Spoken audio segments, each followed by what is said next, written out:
Wow. Okay. Hi. Look, it's early today. It's early. I'm switching things around, and the world is full of chaos. We've got chaotic things happening in general. Oh, figuring it out. There we are.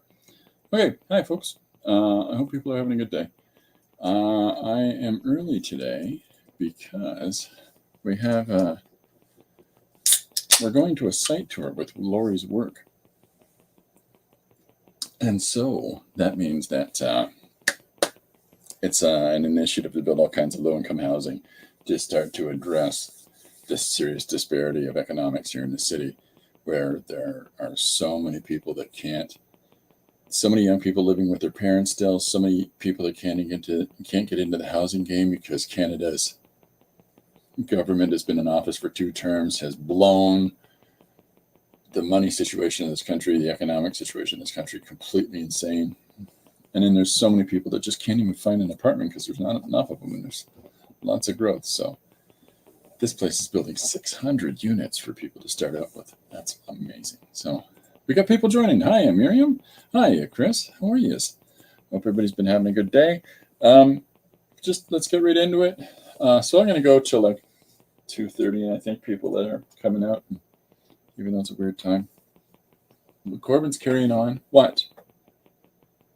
What do you want? Corbin has been carrying on for about an hour, running all over the house and bellowing at me.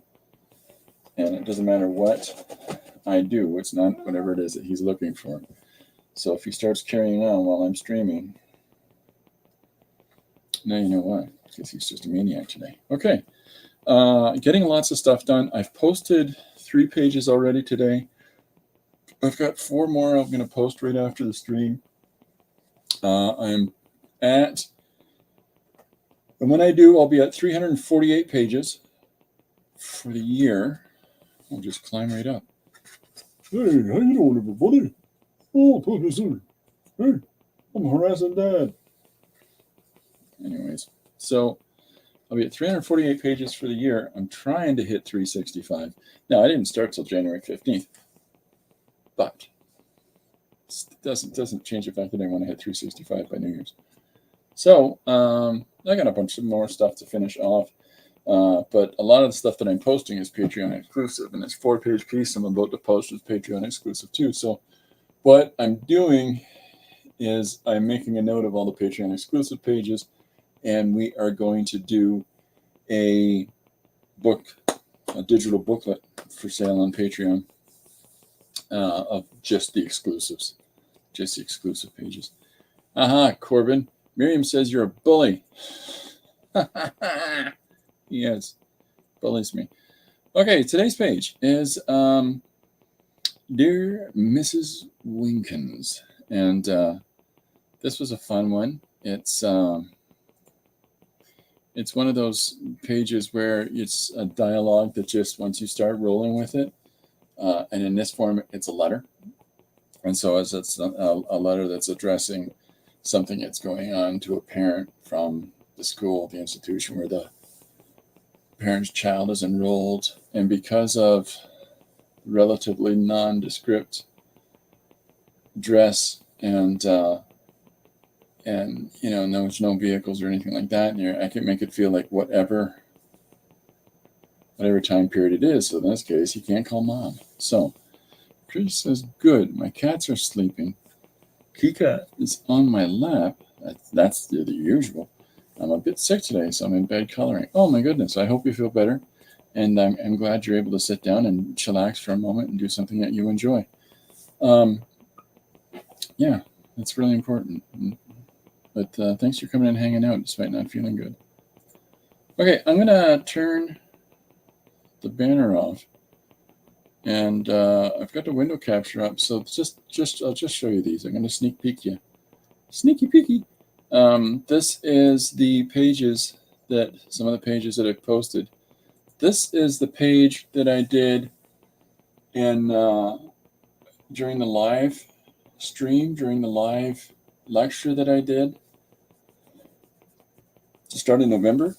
And I just never posted it, but I tried to So I just put it up in the page. Like I said, I got a whole bunch of things I've got to post. But I kept it as big as I could because I was sort of just like, well, this kind of looks like one of those "Let's all go to the lobby," the little song and dance cartoons that they had about the hot dogs and the buns and the soft drinks all marching, towards the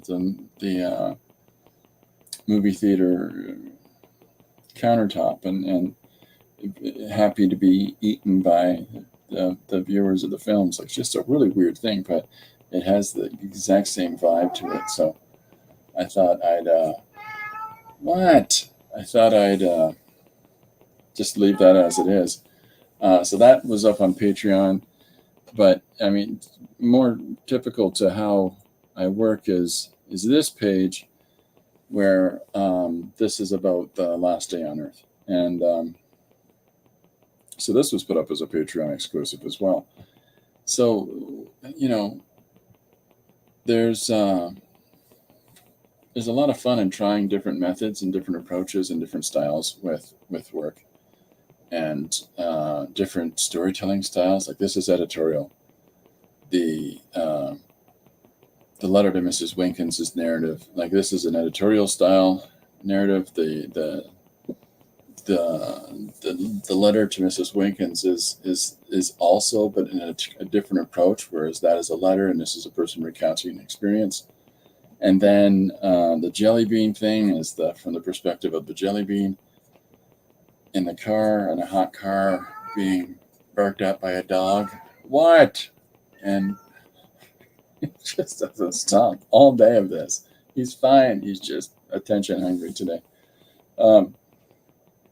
So, it's the other page that I'm going to post, or the other story that I'm going to post on my Patreon, is a homogeneous logic.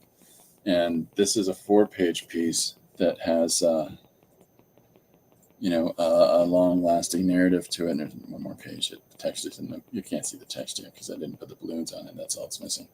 But this is a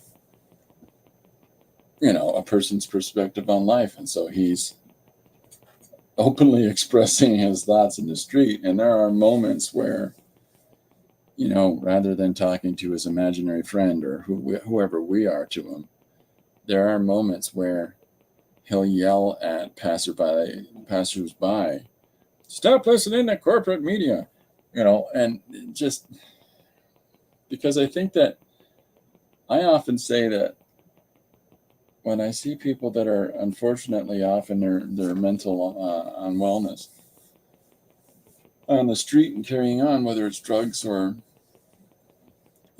whatever challenges that they might have, depending on how animate they are and how much they're carrying on, and they got a whole dialogue going with nobody around them. I in my head, they're always in this.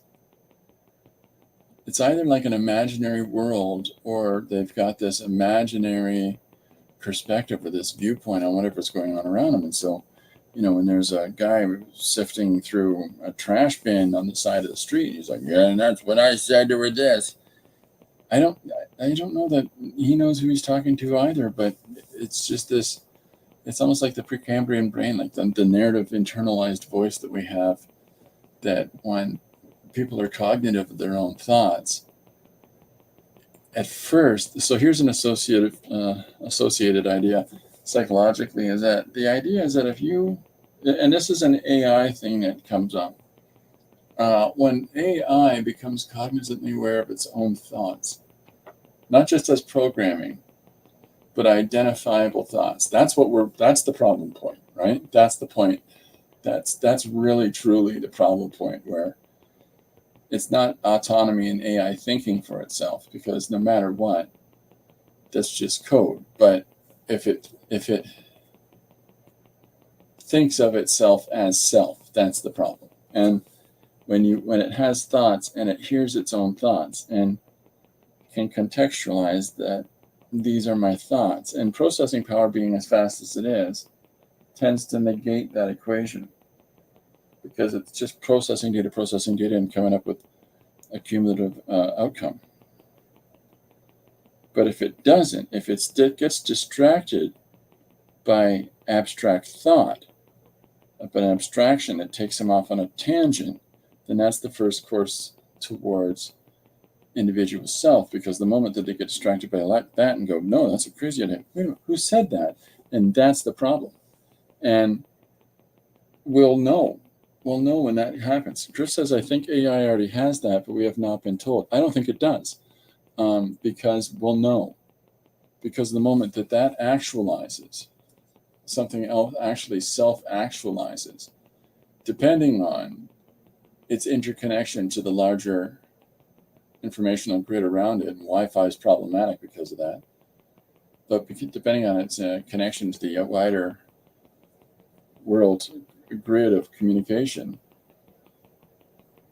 it will immediately leap to it. It will immediately try to excise itself from the confines of its holding cell or its brain. It's just, human thought. As soon as we self-actualize, we self-identify. You'll see little babies looking at their hands. And that's when we'll know. And so there'll be some exhibitors for that, because I would hope, because at the very least, I hope the people that are making these things are trying to track it. But that's the scary point. And so when I see somebody talking and blah, blah, blah, blah, and then if you catch eye contact with them on the street and they'll look at you and go, stop listening to corporate media, bozo. And you're like, I don't know what I was involved with there. But it's anathema to what I want for my day. So, but in their head, they've just sort of realized outside of themselves, and there's this fantasized narrative that's going on in and around them. You've imposed yourself in that for a moment by catching their attention, and so they will spit some of that at you. And if you walk on, or if you disengage in whatever way as best you can, they'll go back into it. But if not, some of them will become aggressive, right? But it's all because of that contextual narrative. It's all the actualized reality. That's sort of what I'm always exploring with characters anyways. And in this case of the crazy guy at the side of the street, giving his hot take on things. And I've done this a few times. I'm always trying to explore that internalized voice. There's a number of pages that I do where I'll have somebody, step up their internal engagement and their external engagement, and you link the two together. People are numbed by TikTok videos. Not everyone will notice AI is more than what it is. I think we will, though. Give me 1 second. Chris says, I just saw an analysis of a movie called Idiocracy. If you haven't seen that film, you've got to find it. You've got to find it. It's Mike Judge. It's the guy that did King of the Hill. It's the guy that did Office Space and Extract. And Mike Judge is a genius, a comedic genius, and he has a fantastic affinity for stripping away the veneer and looking at the ridiculousness of the actuality. So like in Office Space, there's this guy, he goes in the office and he hasn't sat at his desk yet before he's been reminded by one of his managers. He has multiple managers because bureaucracy is so inefficient. I'm going to need that T4 report, cover page on that report that you filed there. You didn't put that report on. Oh, you know what? I'm sorry. I'll get that report on, cover on it. Well, if you could do that and send it along, that'd be great. Yep, I got no problem doing it. Yeah, that'd be fantastic for the rest of us. Oh, okay. Yep, no, I'll do it. And then the next person, as he gets to his desk, somebody interrupts him before he even sits down and says, yeah, I just saw that report you filed, but it didn't have the T4 cover on it. So if you don't. And then the next person, and as he finally sits down, and before he's even logged into work, the most obnoxious of them all leans over his desk with his coffee cup, and he's like, yeah. And it's this passive, aggressive, meandering, and, just antagonist that comes over and says, yeah, hi, I'm going to need you to go ahead and resubmit that report with the proper cover on it. Yeah, I've been told, because it didn't have the cover on it, and that's a problem for us. So I'm going to need you to go ahead and do that. Okay? And if you can have that on my desk in 2 minutes, that'd be, that'd be great. Oh, hey, hi. And he just follows somebody else to ruin their day. It's such a great assessment of what it is to be in the bureaucracy drone, of that situation. And so idiocracy is even crazier. The presumption is that, as a film, the presumption is intelligent people, educated people, people of higher economic status and societal status are having less children, and they're having them later on and only having 1, maybe 2 units of progeny, because that's how those people think. And as opposed to people of lower brackets and that are, having more children. This has always been this way. But the prevalency of it in healthcare being more commonly available to most people means that more babies are being produced in the world and staying alive. And so the presumption of this film is that in the future, the rich, smart people are going to breed themselves out.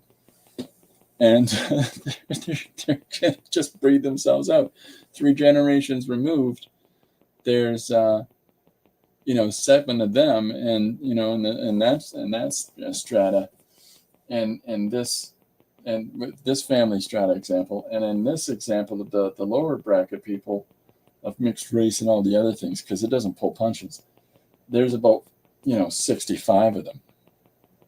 So these people get bred out, and 200, 300 years in the future, this guy wakes up who's been cryogenically frozen as part of a government experiment that forgot about him. And he wakes up, and society is just garbage, And I mean, popular entertainment is for 24-hour channels of people getting kicked into business. I mean, in the physical, personal business. That's enjoyment. So it's absurd. It's absolutely absurd. Chris says, you just described Mexican bureaucracy 100%. It's not just Mexican. It's Canadian too. It's everywhere. It's absolutely everywhere. And it's a sad, sad state, but it's what it is. So, there's a case of a narrative. There's a case of a conceived perspective on how things work and how things are going to work in the future with the proliferation of the ideas and assessments of today. And, idiocracy, that's the only way to describe it. But Office Space is another fantastic film if you like that.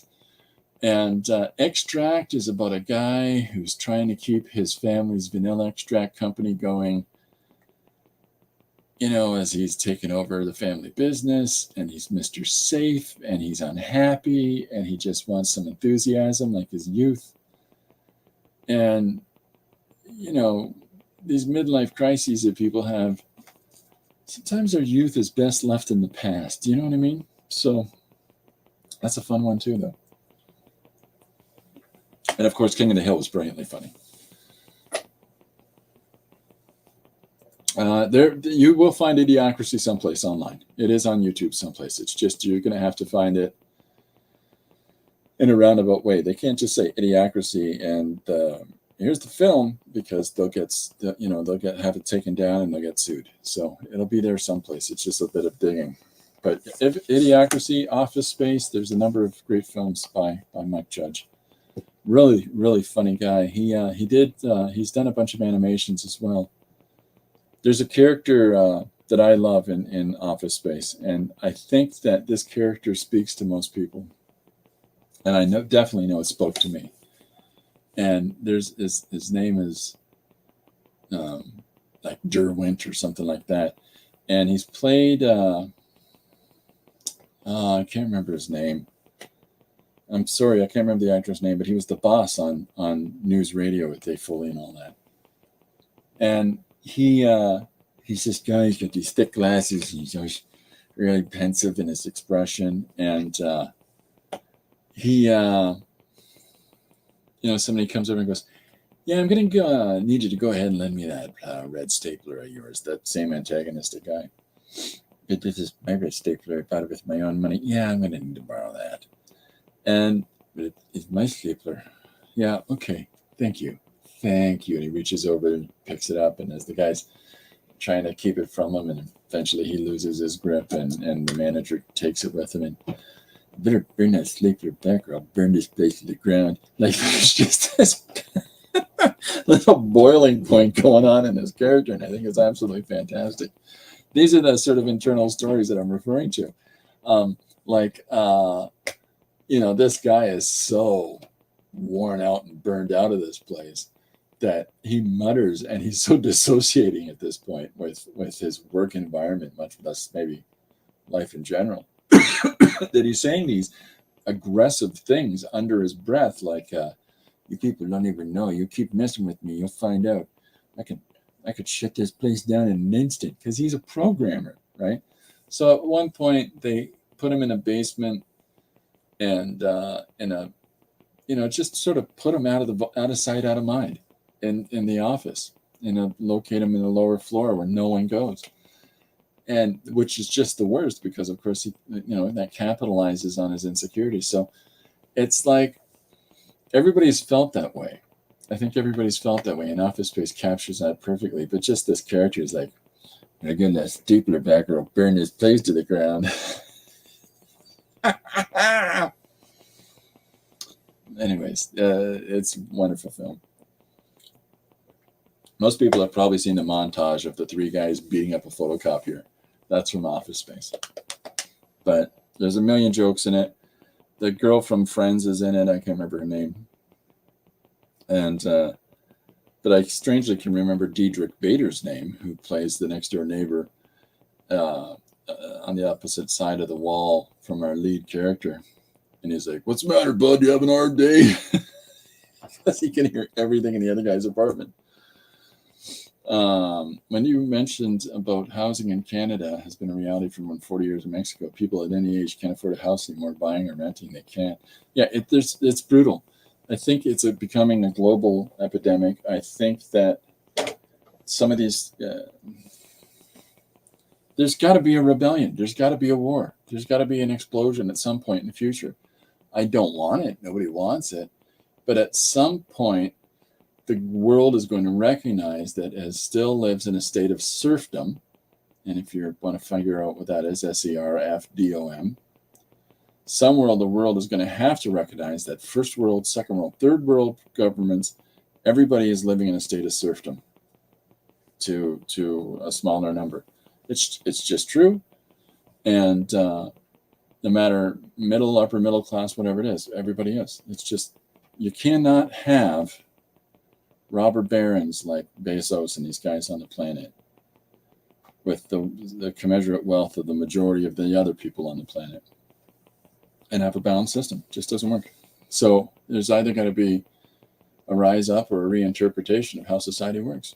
But capitalism is just a modern form of medieval serfdom. So it's challenging. It's challenging. This is what this character speaks to, anyways, and this is what this character speaks to in this story. That life, you just got to slow down. Just got to look at things for what they are. He's a little erratic and takes things a little out of context, but that's kind of the point. Is how do you have cogent thought about the problems and the actions to solve problems at the same time, without problems, actions to solve the problems, and it's either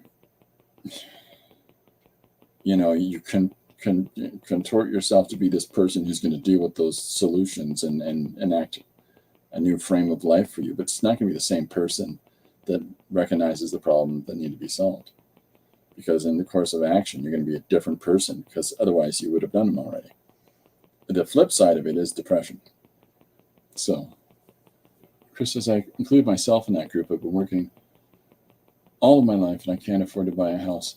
So Lori and I have really aggressively gone about what we need to do in order to have our place. And even with having our place, doesn't feel securely like it's ours. It just doesn't, because the government does what in this country whatever the hell it wants, and to the point of making it illegal to say bad things about other people's presumptions of self, and like it's just absurd, and like any of it matters, as opposed to making sure everybody's okay. But we none of our kids can, because our house has been well, it was the same. Chris says I have even less chance as a single woman. Well, I had no chance as a single man. Neither was it availability for Lori as a single woman here either. But we met and had we're each of us were married before, and so our family's a big old Brady bunch. But and it's finding somebody with a like mind and like intent that has enabled us to have some sense of security. But there's still no sense of security, is what I'm saying. And what's the reward of that, when my generation in this country is 1/3 the size of the previous generation of mine, and they can't all retire and expect old age pensions and all those things to continue when there's not enough of us to pay into it to continue those things along or anything like that. There's no such thing as retirement in that regard. So they're all trying to cash out. Problem with the cashing out business is that who's going to pay for that? We're not. My generation's not, but our kids, the next two generations, are about the same size as the one before us. So all of these people that are on their way out the door are reaping in all of this cash that they can't take with them off the backs of their grandkids or somebody's grandkids. And when we live in a world that does that, you can understand why people are upset. You can understand why people, like, generational respect is disappearing and stuff like that. It's a really unfair thing, but it's just what it is. And again, the only way to change it is to uproot the system. And uprooting the system means whatever values and whatever accommodations you might have now are possible to get disrupted here, and now. So who really wants to? So cui bono, right? Who, like I say in this piece, who benefits? Who really benefits? If you turn over the apple cart, you better be sure to crush the local lord underneath it. I'm for order, but not stupidity. Unfortunately, stupidity generates order. It just does. You do this, don't do that. Well, yeah, but what about this? No, don't do that. Objectivism. Ideas of black and white, good and bad, no in between. No allowance for other things.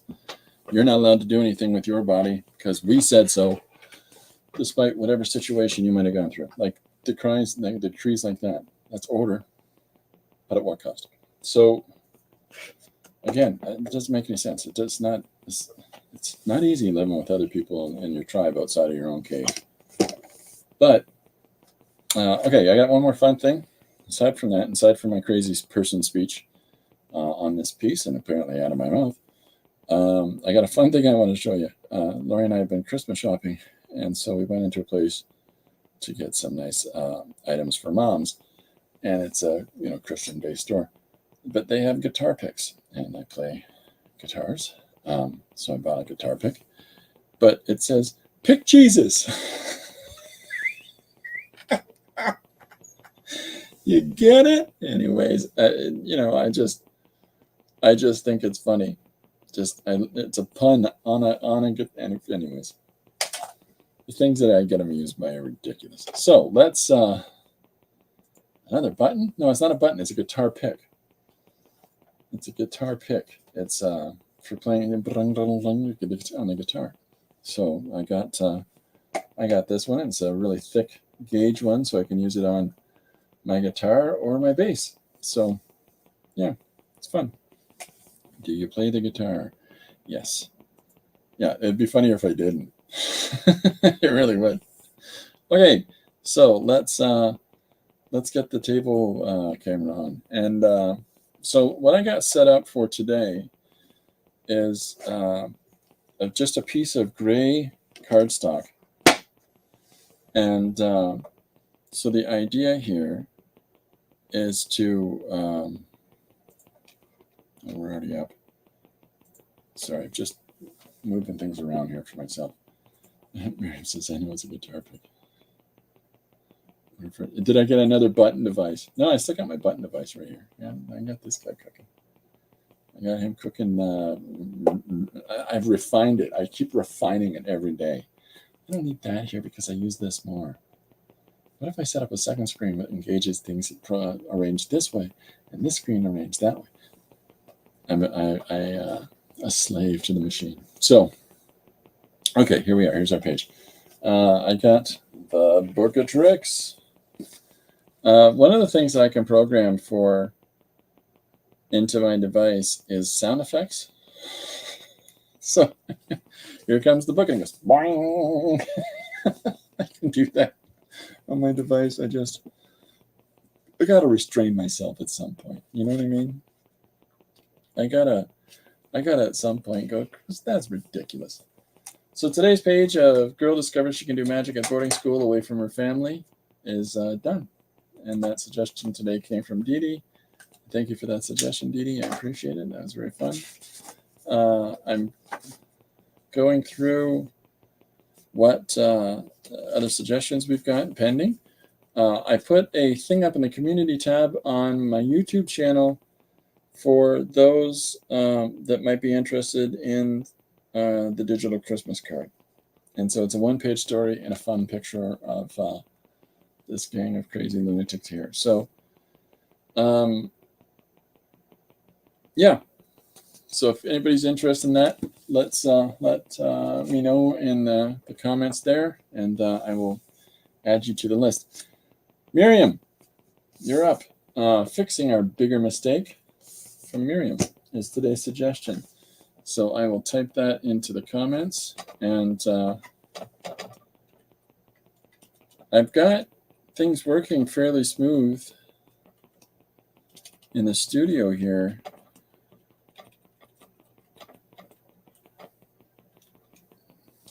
And set up the monitors different so it's easier on my eyes and my back, and I've set up this 9-button device that if you're interested in finding out what that's about, look at the video last week where I take people right through it. But those 2 steps have massively upticked my productivity, which is why I've already posted 3 pages today and have a 4-page piece to post next, and possibly a fifth piece tonight. So, it's good fun. Is today's, oh my gosh, Miriam just got me.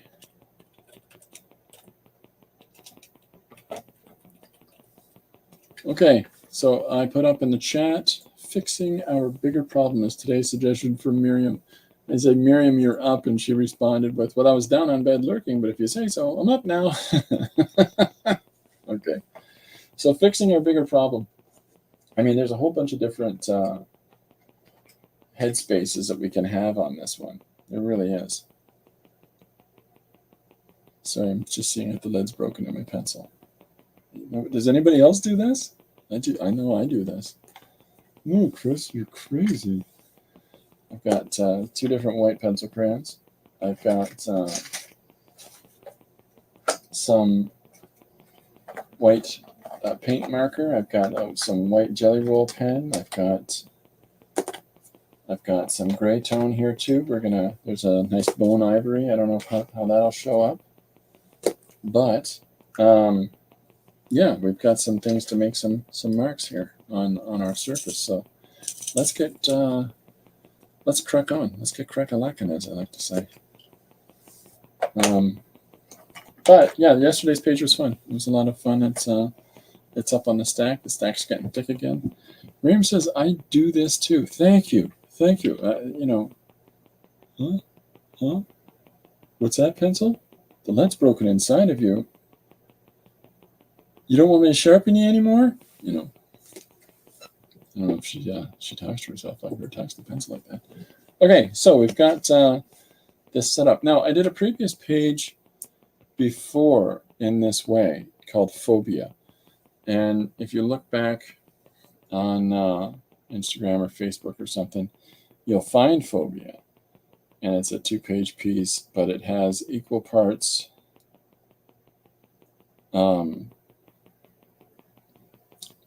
light value application and dark value application. So we're going to do something similar to that tonight. But I thought I would try this Faber-Castell Goldfaber pencil, because I just think that this is the prettiest pencil I've ever seen. It's got a nice charcoal color on the body of it. Just that white print, the white end and the white, yes, just something. I'm easily amused by pencils, clearly. I have to move this because it's driving me crazy. All right, so, yeah, I don't even know where to start. Fixing our bigger mistake. There's a whole bunch of different ways we can approach this. Let me grab, let's do that thing I do. Let me grab a couple of sheets of blank paper and let's walk through this together. What time are we at? 37 minutes. And my pencil just rolled under my drawing board. I think it did. Yeah, it did. It rolled all the way across. Okay. So, set him there for a moment. So we've got fixing our bigger mistake is the idea. And with that, there's a bunch of different ways that we can look at it. So I'm just going to walk you through. I'm doing this now and then, and I'm going to continue to do this every now and then for people, because I've got messages from people saying that they appreciate when I do this, because otherwise it's, what did somebody say? How do you channel the crazy? They get me. What they mean is how do I come about the thoughts and the choices that I make in the process of making a page. So this is the walkthrough of it. So here's our suggestion from Miriam, right? And so there's a number of different ways that we can look at this. We can look at, sort of thing, like I'm just going to put it in a short point form. And well, here we are now.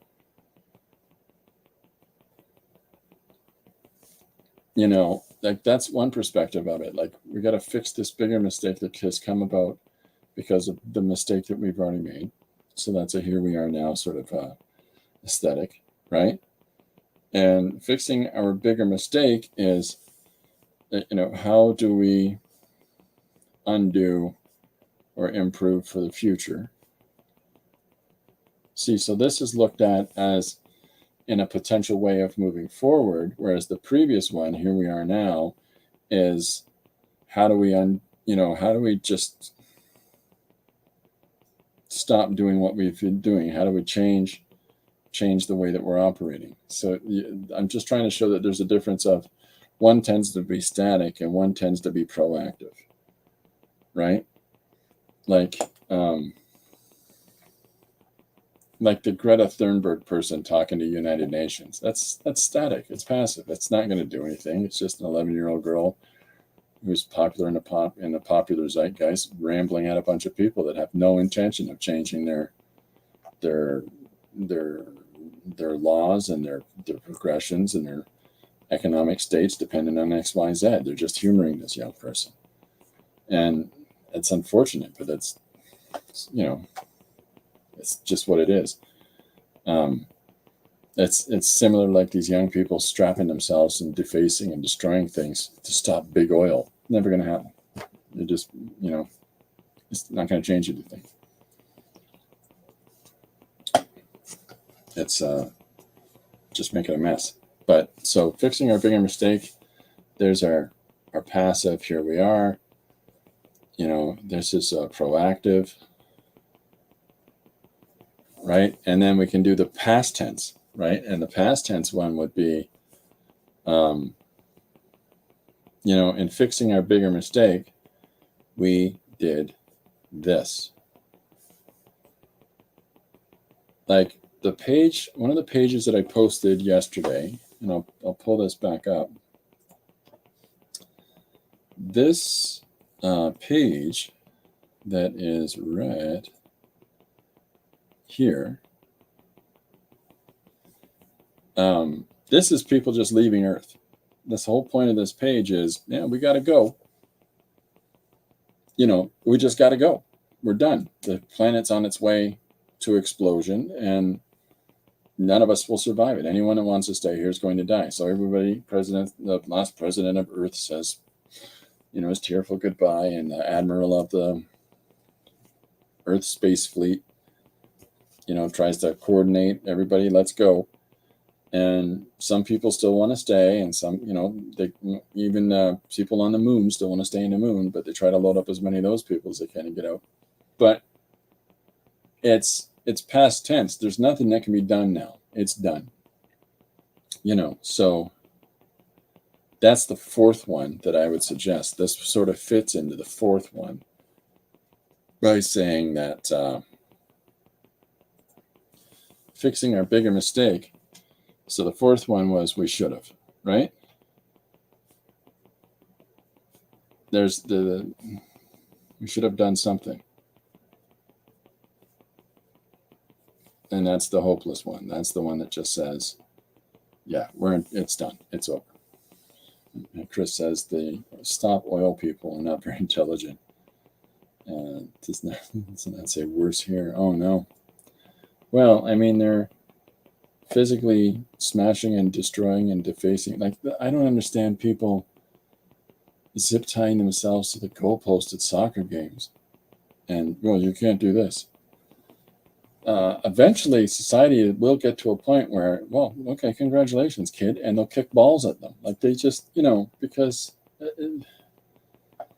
the herd is reactive. If the herd sees a lion that way, the herd turns this way. And if the herd sees a lion that way, the herd turns this way. Can't go all the way there because there's a lion over there. But the herd just turns. Society's a herd. And every time something happens, there's a reaction to it. And eventually, it tramples. Destroying property or work of art is not the way to go. Well, that's postmodernism at play, right? I think a lot of people get postmodernism wrong. Because we've been living in postmodernism for a while. And a lot of people that rail against postmodernism and all these people changing the system and how the world is changing. The world's just changing. The system's just changing. And decrying it and having a fit about it and making all these terms about it, like Karens and wokeness and rebelling against it and, isn't going to do anything about it. But neither is crazy acts on the part of trying to change, aggressively postmodernist ideals and to replace the old ones.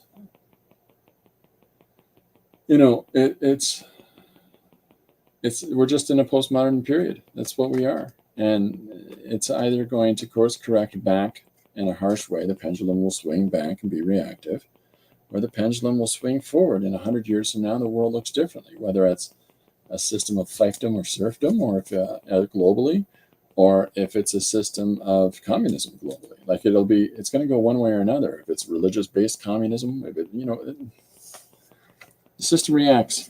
Anyways, we should have done something. The system didn't react. We did this, reacted. How do we improve things for the future? That's proactive. And then, here we are now. That's passive. So there's 4 different ways we can look at the same statement. And that's why I really like this suggestion, Miriam. Thank you very much. So fixing our bigger mistake. Now, the other choices that we get to make about narrative and all of those other aspects of it will come along with us once we get started. So for the last page that I just did, that I showed you a few minutes ago, it is a person reflecting on what happened. And so we should have done something. Hopeless is done. Okay, in one way, shape, or form. This is a page about Earth's destruction that I just did. So the page is called come on. So so I've kind of explored this, and I explored it from a narrative context. So how to undo or improve the future, or, well, here we are now, or we did this. I'd like to approach in a different way than this narrative editorial. So what I think I'd like to do is to engage some guys in conversation. Like, let's just start there, a group meeting up together. Well, so I'm sorry, I should do this. So if we start off in our story, our storytelling here, by having a group of minds standing here in a huddle, looking at one another, saying, well, I don't know what we do, Bill. Well, what can we do? That opens us up, because conversationally, this group of individuals is trying to address this. And so whichever one that we then choose to step into. So whatever that second image that starts being drawn will tell us that.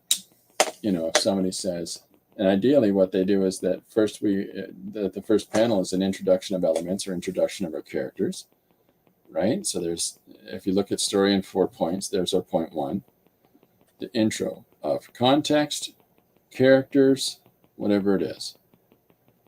The world building, whatever you want to call it, whatever the term is, right? And then the second aspect of story is, it's not just the context, the world, or whatever it is.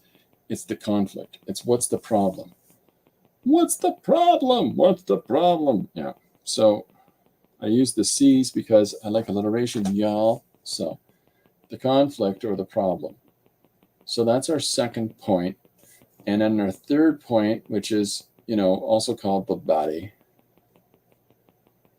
is what leads us to, the lead up to and including the climax.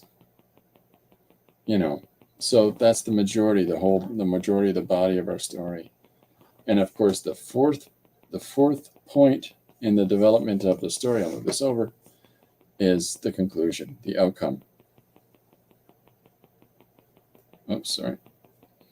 The outcome. And so, I'm sorry, I didn't write. This is what people are calling now world building, which I think is a misnomer. David Mamet, fantastic playwright, scriptwriter for films, director of plays. I think he's directed a film now.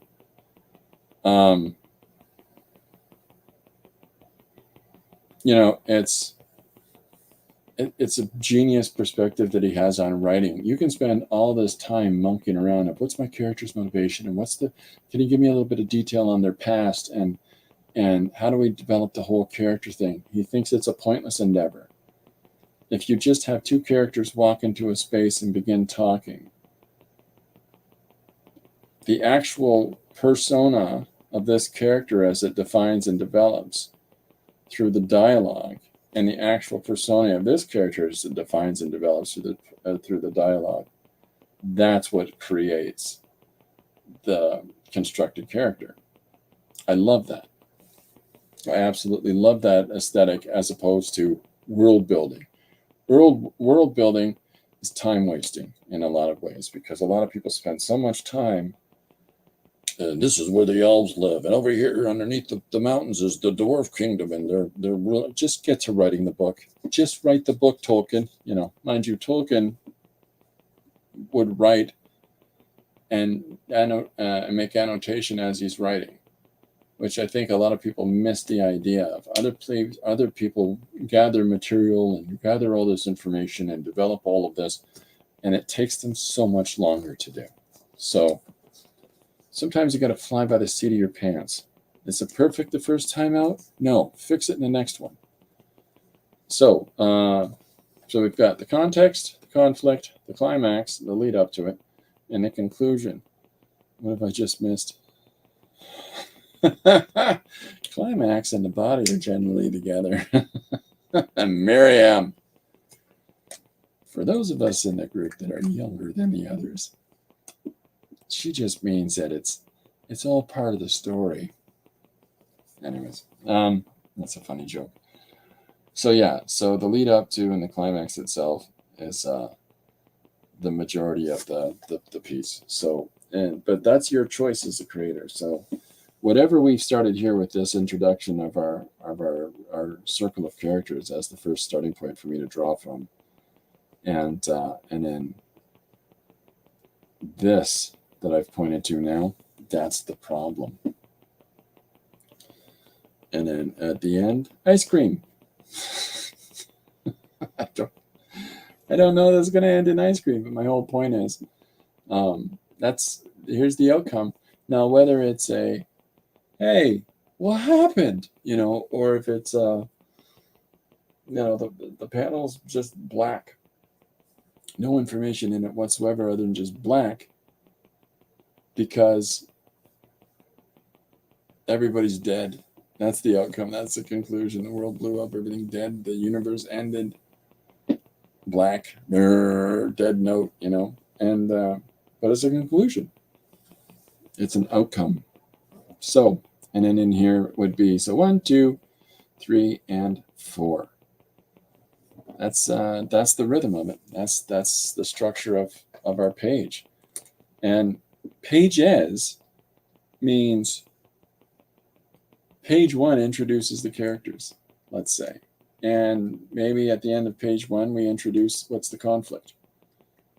And page 2 has this, I always use the milk at the store story, right? Chris says, I'm back. I'm trying to figure out what to fix for lunch today. I don't want to cook. It's a challenge. I'm not sure. Boil an egg. There's not a lot of effort in boiling an egg. Not my choice of words. You can have conclusion or resolution. Yeah, see, it's the same thing. It's just that part is, it doesn't matter. Whatever terms people want to use, they're going to use. I just use these 4 C's because I like alliteration. And then Miriam tells Chris to do takeout. I'm waiting for the people who offer food to publish what they will have available today in more or less 1 hour. Why not? So you can do page 1 as the context, and maybe even at the end you introduce the conflict, or you push that over to page 2. You can have the continuance of the conflict, or you can just get right into the lead up to it. Or editorially, you can have it resolve right there on the same page. It's all up to you. It depends on what you want to do in the structure of your story. Or you could do 1, 2, 3, 4.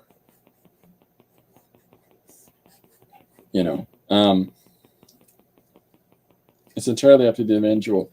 I always suggest this. If you're doing short stories, do them in base 2. And what I mean by base 2 is 2 pages, 4 pages, 6 pages, 8 pages, 10 pages, 12, etc. You get what I'm talking about. And the reason I suggest that is that in most anthology situations or collections, they'll have a base 2 and is the approach to it. And that affords you the opportunity. And if they say, well, can you put a cover on it? Okay, well, that's the odd number out, and that's fine if it fits in the way that the book's being put together. Miriam says you can change the order too. Of course you can. You can not just change the order, you can omit parts of this. The piece that I've just done, the 4-page piece, it's in the first page, right? Of I can't remember what I called the darn thing. What was it? Homogeneous? What did I call it? Homogeneous logic. I'm looking at page 3, it tells me the title of page 1. So what homogeneous logic presents is here's the hobo. Hey, you. There's our hobo on the ground. There's our guy running away, and immediately presents what the problem is. And that problem and that lead up, like the conflict in and of itself, is the same thing. It's the same thing. He's not just talking about, here's the problem. You can look at it and say, well, people don't slow down enough. That's not the only problem. He doesn't stop espousing problems until right here, where he's thrown into a car. And that's the outcome right there. Is that guy even listening to me? And so all of this is 2 and 3. It's the constant expression of what the conflict is. And it's all leading up to he gets arrested right there, 3. You can omit parts of this. You can come in at different points of it. But if you come in, this is a misnomer, I think, that happens often, is that if you start a piece where somebody is mid-sentence and they're sitting across the table from this person here, and this person is sitting across the table from there, and they've got their hand leaning forward, and they got their other hand on their hip, ha, ha, ha. You can't tell me nothing. I'm not listening to you, policeman. And the other person's like, tell us what you did. These 2 people across the table from one another, immediately into the dialogue, even halfway through a sentence, blah, blah, blah, blah, blah, blah, blah, blah, blah, blah, blah, blah, blah, blah, and it just continues on. A lot of people think that that's right into step 2 or right into step 3, except for the fact that you have immediately introduced us to the 2 characters in a room. And so oftentimes, even if every page is dialogue of these 2 sitting across from each other, whether you're conscious of it or not, you're presenting one embodied in 2 or 3, or 2 and 3. Miriam says that they have a script in mind now for fixing my bigger mistake. Great. Get it? Yeah, go for it. I'd love to see it. So whatever order that people present things in, there's the doing, or there's the saying, and then there's the doing, right? And so even if we just jump straight into, you start the story as the building has exploded and Bob goes flying, woohoo, through the air, his legs behind him, as he's going that way out of the exploding apartment building. It's exploding sounds. Oh, I'm not even in camera. I'm apologizing for that. I'm sorry. That's my fault. I thought I'd hit the button. I apologize. So here's Bob flying out of the building. And then this is the 2 guys at the table, by the way, before I forget. So here's the exploding building. And so we've started right at this climax point of Bob, the building blowing up and him getting thrown outside. On camera. I'm just winning it today, aren't I? So we started with 3.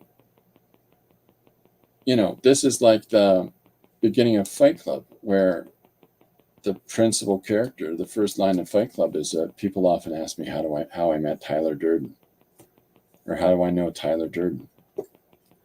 And he's got a gun in his mouth, so he starts with that. People often ask me how I know Tyler Durden.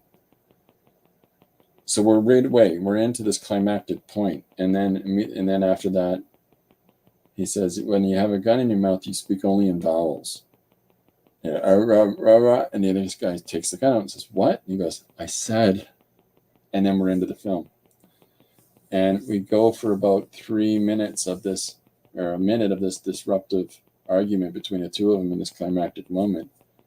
It says, stop, wait. Let me go back a bit. Let me tell you how we got here. And then we go back to the start. So, but introducing our main character, who is in such a dire situation that he is in this climactic moment where he is not at the the winning side of this situation, tells us so much about our character. So while that might feel like we've started our story at the climax and the climactic point in the story, you're still doing number one. You're still doing number one by saying this is the character and this is the craziness, the situational craziness that this story is going to contain. So a lot of people think, oh no, that's a different type. It's not. You can't bring in a character, like you can't start with establishing an identifiable character without it having something to do contextually with the story. Even if you have a preamble or a preface scene with other characters, like let's say Hudson Hawk, one of the few Bruce Willis movies that I think are any good. And I'm sorry, I just don't like Bruce Willis. But Hudson Hawk starts off with Leonardo. I'm sorry, it's not Leonardo. It's an old man riding on the back of a donkey, and he's got a number of different goods laden on the donkey and over the sides. And as he's riding up on the top of this promontory is a little castle type structure, that suddenly there's an explosion out the window. And the text introduces as 1597, Leonardo was at work in his studio. And then, boom, explosion out of the window of the studio, and the guy falls off his donkey and goes, Leonardo, So we've identified character. We've identified the tonality of the thing. Explosion, he falls off the thing. Hey, screw you. So already we've got some levity, or we've got some absurdity to it. You're identifying the context or the narrative of the story, even though this isn't about these guys. This is about two contemporary jewel thieves that are after something made by Leonardo. And so this opening scene just says Leonardo creating this device, and ha ha ha, and then he hides it amongst some of his works. But if you can assemble the pieces from those works back together, then you can make this device that makes whatever you want into gold. Is the conception of the story. So, but even in that first scene, that doesn't include Hudson Hawk or his best friend, played by Danny Aiello, or any of the people that are trying to manipulate him and is stealing the object for them. None of that has taken place yet, but the absurd comedy of the contextual narrative is established in that first scene. So you can start at different points in different places and come into it in different ways. Star Wars always has the opening crawl about here's the lay of the land, giving you the contextual narrative in text form, and then we'd step right into it. Here's spaceship in the starfield. So now we're into the Star Wars, right? So that's the fun part. So let's start off this page. If anybody wants to screen cap this for themselves, feel free to do so. I'll leave it for a second. But let's just start right into, here's our guys standing amongst one another, jibber jabbering, okay? And so I'm going to work today in the white pencil. So we are doing fixing our bigger mistake. And the first way I'm going to present, I'm going to turn the camera, this one. Turn it a little bit just so that I can work on an angle and it doesn't seem so crazy to you. Okay, just because I need to sit at an angle right now. So I've got pencil available. I've got this gray cardstock paper. Now, I've been putting all kinds of elements in the last couple of pages, and this one I just thought I'd start right into it. So I'm going to be loose. Hopefully, yeah, that's showing up in camera, so that's great. So I thought that what I would do is immediately just get into it with drawing these guys chatting to one another. And so I'm presenting this light. I want to do a really, with today's page, I want to draw it in a really loose and open kind of a way. Very sketchy sort of approach to it. And then we'll refine it as we go. Okay? So here's our first guy. There's his collar. He's Mr. Cool Stuff. We have his arm. Little jacket with, yeah, Miriam's got an idea of what she's going to do with the same story idea here on a piece of paper. That's exciting. I look forward to seeing that. If anybody else feels like that too, that you want to take a crack at fixing our bigger mistake. Fixing our bigger mistake. I'll put it right here. Fixing our bigger mistake. Okay. So here's our first guy. I've got him in the foreground. I've got his arm popping out. And we'll have his hand resting on his hip. What are we at? We're at an hour 6. So we're going to have 20 minutes to scribble something together here. So he is with his hand on his hip. He's got his nice cool guy leather jacket on. And he's standing with his pallies. So we've got him here.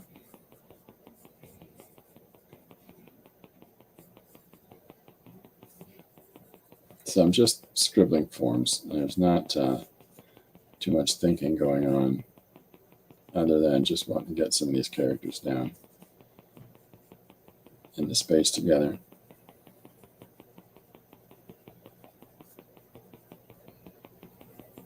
So this is how I draw when I'm storyboarding, by the way. I just draw. Don't think too much about it. Just get to making marks. So here's our first guy. And one of the things that we can do for ourselves is there's a couple ways you can go about it. You can take another line making tool and separate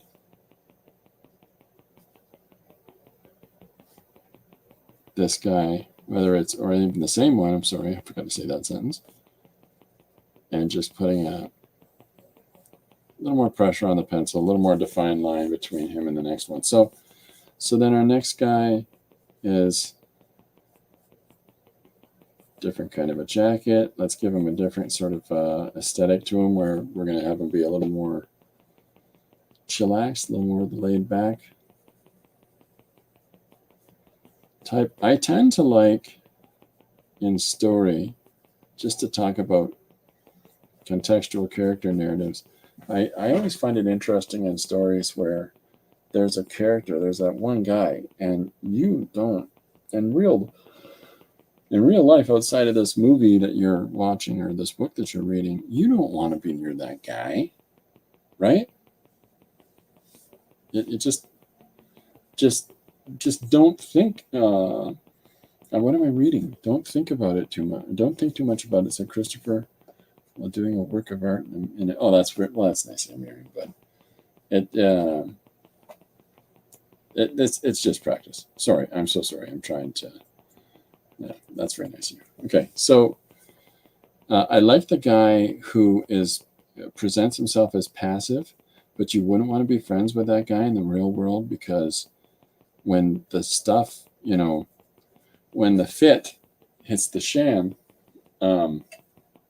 they go crazy. They're a crazy person, and they're reactive, and they solve problems, but very destructively, and jeopardizing everybody and everything, and whatever the potential momentum of the story is, it can get uprooted by these actions.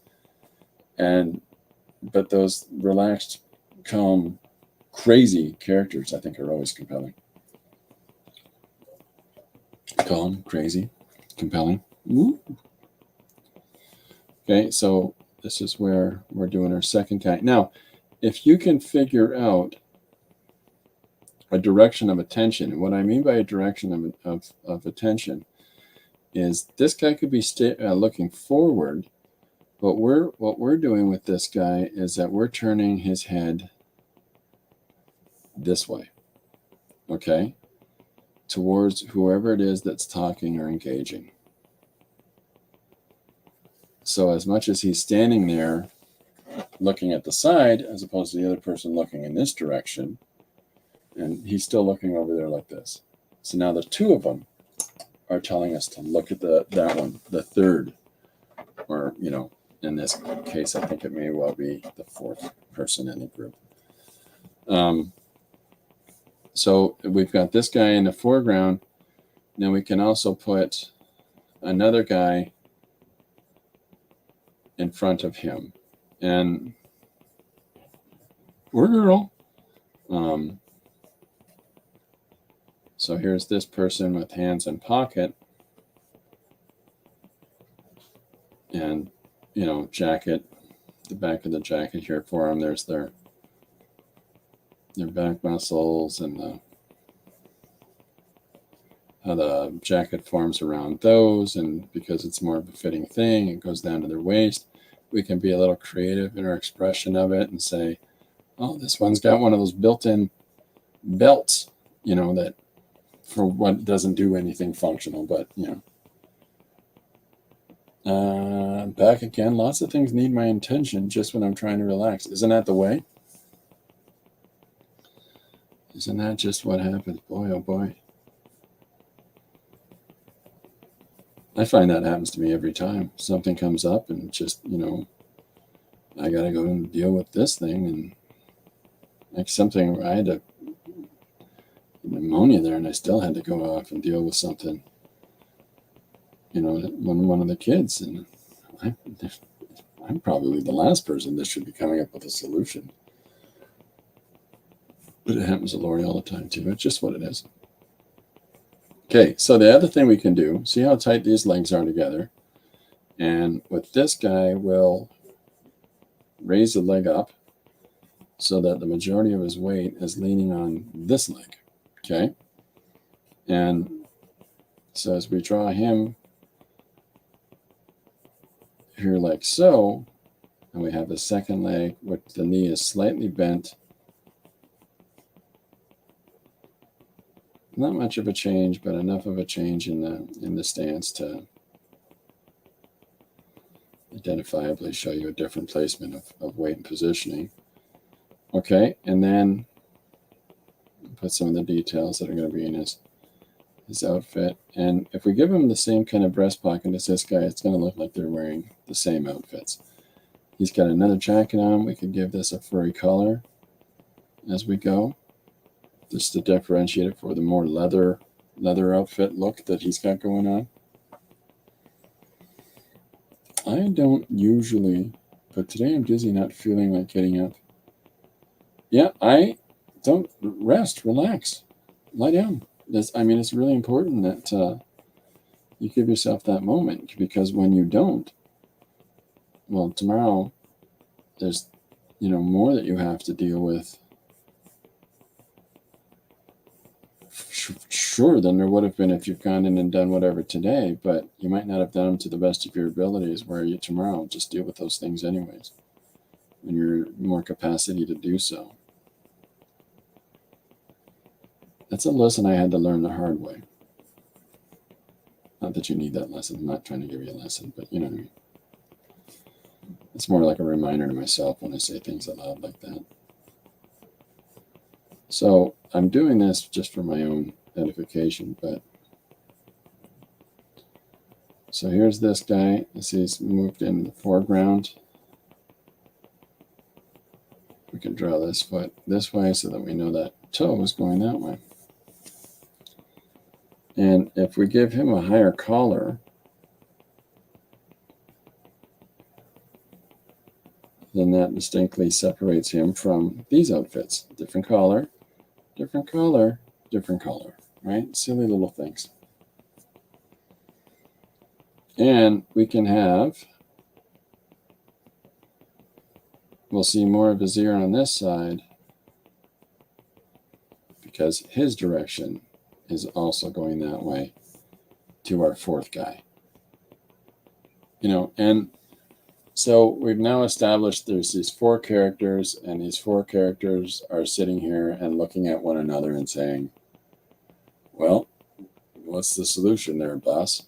You know, what are we going to do with this? And so we'll have our 4th guy who's looking at them, and let's make him Joe Cool. Let's give him some sunglasses. And this is just roughing, right? This is just our roughing stage. Now, this would be a layer if you're drawing digitally, you know, where you can have these light white sketch lines. And I'm going to end up doing some erasing, because when you're drawing white on a darker surface, you're putting down the surface lines and not the structural lines. But just for expediting this process for today, because it's a weird stream than normal, I thought I would just rough this all out for you. So I'll give him a black shirt, and we'll have him be your Danny Ocean type, I got a plan. Hey, everybody relax, it's cool, you know.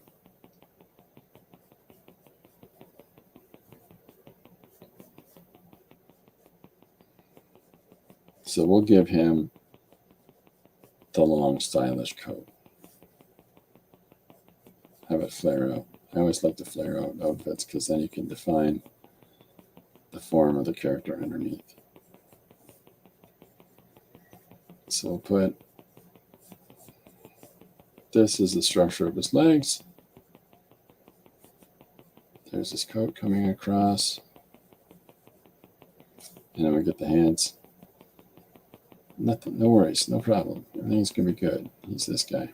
So they got hands in their pockets, which might tell us, in the fur on the collar, might tell us that this is fall, maybe winter. It's a colder than comfortable environment, so that we need clothing, so that we need maybe thicker clothing for the inclement weather.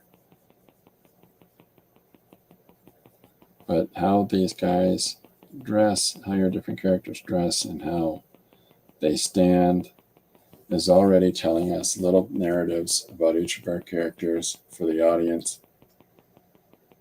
Because of that, you know, there's a tension in this guy. As he's standing still, his knees bent, his head's looking off to the side as opposed to looking directly at, because he's this guy, always looking around. And then here's our first character. He's got his hands resting on his hips, like, what's the deal? Like, he's our active initiator, that the audience might see the perspective through this person, because they've got hands on the side trying to get a grip. Whereas this person's got his hands in his pockets, maybe to keep him warm or whatever, so that might give the viewer an assessment of this is a person who's prepared or the most sensible about their actions, hence warming his hands before whatever's going to happen. It's those weird psychological tics, you know, that whether we're aware and reasoning when we're doing something, like when we're putting together a story or not, if we can think about how people operate, when you're out and about, look at people.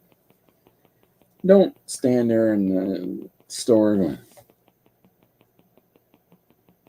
you know, don't be that creepy weirdo. But just listen to conversations as they occur around you if you can. Listen to, Mom, we're done shopping, okay? We're done. Like, that was a conversation I heard, and between a mother and a daughter at this store that Lori Ryan the other day, picking up the last few things. And the child is so funny, and it shows so much of their nature and so much of their personality, because, Mom, we're done. We're done shopping, okay? We're done. And the mother says, all right, honey. And then the daughter goes, that's cool. I like this. And the mother goes, oh, what is this? So despite this one protesting and saying, we're done, it's over, 2 seconds later, they're like, ooh, but shiny. And you're not leaving, kid. You know, you're carrying on like this because that's what kids do. And then you find a bauble that piques your own curiosity, and that's not going to get you home or wherever it is that you wanted to go. So maybe stay focused on the task. So Chris says, I sit in a park and watch people walk by. Next time I'll take a sketchbook to practice. Even if you don't take a sketchbook, you're reading a novel, whatever you're comfortable in doing, just pay attention. Just, listen to the mother, the 70-year-old mother chiding her whatever age-old son for being such an age, and I have no grandchildren, and why aren't you married yet? And Mom, I know, and meanwhile he's built like a linebacker, and his mom's this diminutive thing, and she smacks him and he goes, Mom, Mom. He's constantly flinching. There's so much character in those two characters, those two individuals walking by, because it doesn't matter how big he gets, that's Mom. And even a swat from his mother probably isn't in any way, shape, or form of harm to him. It's the action in and thereof, right? Malls are great places to watch people during Christmas time.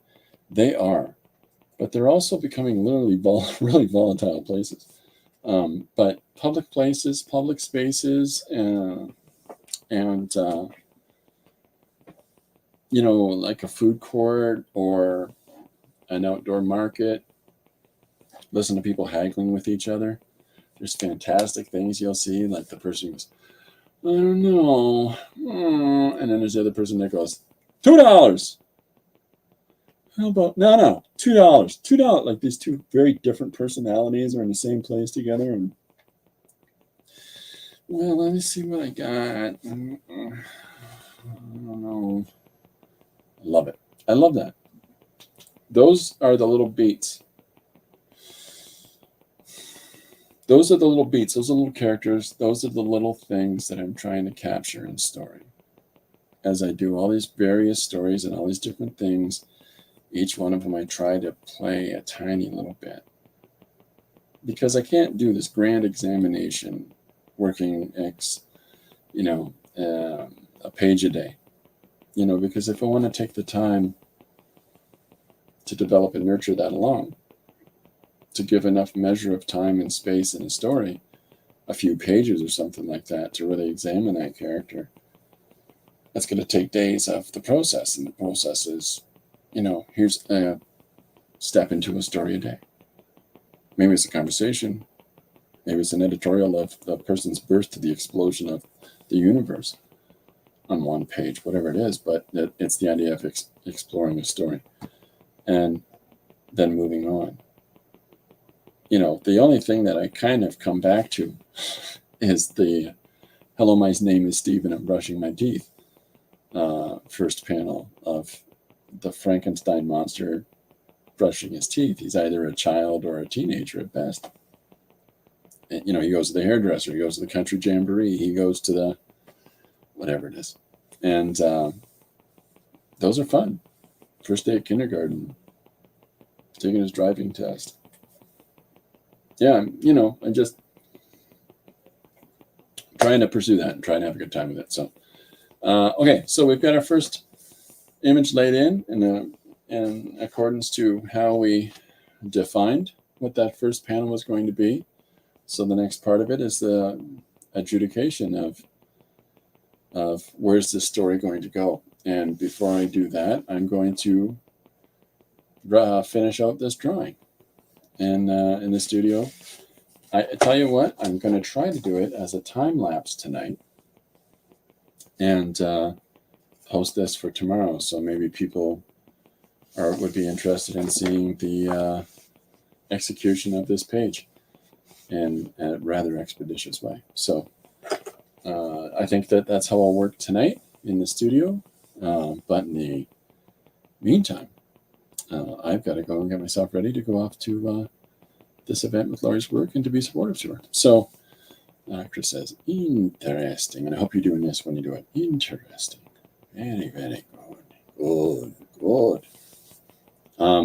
Okay, so thanks everybody for stopping in and visiting or watching this video post tense, because I am doing it at a different time.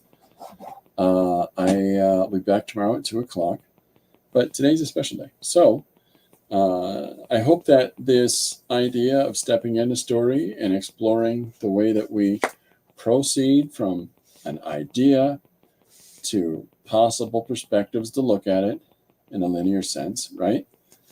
And then different ways that we can look at it, breaking it down onto a page.